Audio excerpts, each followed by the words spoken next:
Idagdag naman po natin, sa usapin naman po ng korupsyon dahil isa po sa mga naigiit ng atin pong Presidente Marcos na ito po mga paratang ng korupsyon laban sa kanya ay bahagi lamang daw po ng politikal na paninira at pagtatangkang pabagsakin ang kanya pong administrasyon. Sa isa pong press conference sa Malacanang, mga kabombo, kahapon lamang po yan, Oktubre 15, ay sinabi po ng atin pong Presidente na ito po mga batikos kaugnay na ito po mga anomalya sa flood control projects ay walang basehan at pawang mga political lamang.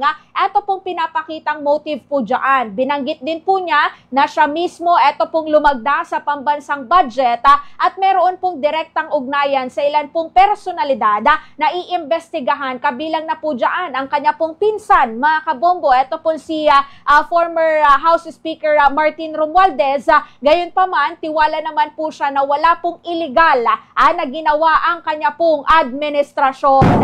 Narito pakinggan at panoorin pa po ninyo. Ito pong karagdagang bahagi po ng pahayag ng atin pong Pangulong Marcos ukol naman sa usaping ito. I'm confident because I know what we did or did not do.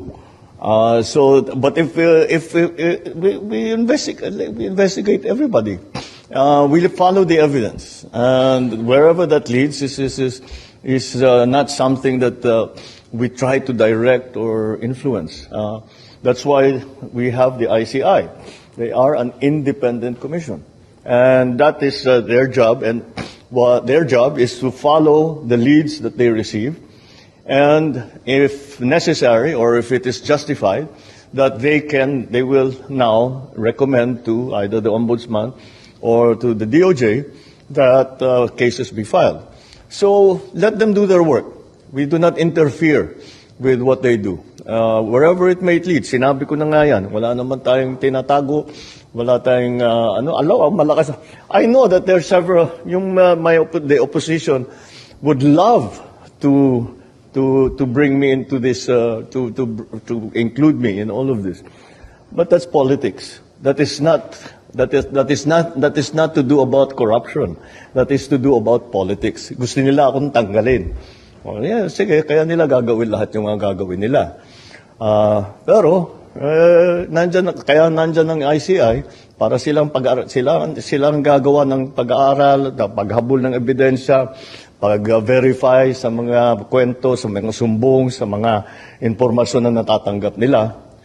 And I'm confident that whatever mud might be slung at the administration, that we will be able to show that these are politically motivated and do not actually have any validation in fact.